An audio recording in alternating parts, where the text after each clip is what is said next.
কে নিষিদ্ধ হলো কে নিষিদ্ধ হলো না, এটা একটা যেমন তর্ক। কে নিষিদ্ধ হলো কে নিষিদ্ধ হলো না, এটা যেমন একটা তর্ক, কিন্তু স্বতন্ত্র হয়ে কি কেউ নির্বাচন করতে পারবে কিনা এই বিষয়টির উপর একটি প্রশ্ন এই অন্তর্বর্তী সরকার স্থাপন করেছে যখন ব্যারিস্টার সুমনকে ধরে নিয়ে গেছে। কারণ ব্যারিস্টার সুমন ছিলেন স্বতন্ত্র প্রার্থী।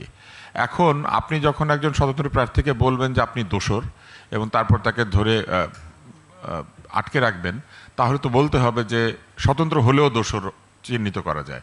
এবং যারা স্বতন্ত্র দাঁড়াবেন তারা সুমনকে দেখে ভাববেন যে তারাও ভবিষ্যতে জেলখানায় ঢুকে যেতে পারেন।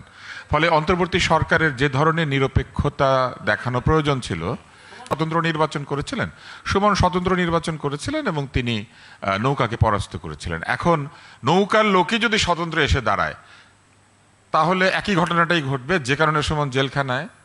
এমনকি জাহিদের কথাও যদি যুক্তিপূর্ণভাবে আমি ধরে নেই, সুমন যুবলীগ করেছে অতএব সুমন জেলখানায়, তাহলে কিছুদিন আগে যে আওয়ামী লীগ করতো সেও আবার স্বতন্ত্র দাঁড়ালে জেলখানা। সবাই তো জোর করে একটু সময় নিয়ে নেয়। আমি অন্য জায়গাটাতে আসি, সেটা হচ্ছে যে এই ফলকার টুর্কের রিপোর্টটা আসলে খুবই আমি বলবো যে অর্ধেক অর্ধেক পরে সবচেয়ে প্রতিশোধমূলক হত্যাকাণ্ড।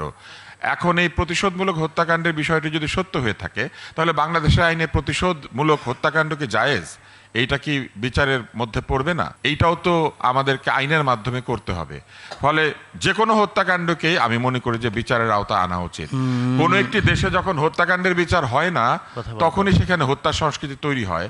যেমন পাথর দিয়ে পিটিয়ে লোকজন মারা হচ্ছে, এর কারণ হচ্ছে শুরুতে মবকে প্রেশার গ্রুপ বলা হয়েছে যে মব হচ্ছে মানুষের ক্ষোভের বহিঃপ্রকাশ। ক্ষোভের বহিঃপ্রকাশের জন্য আপনি আইন হাতে তুলে নিতে পারেন না।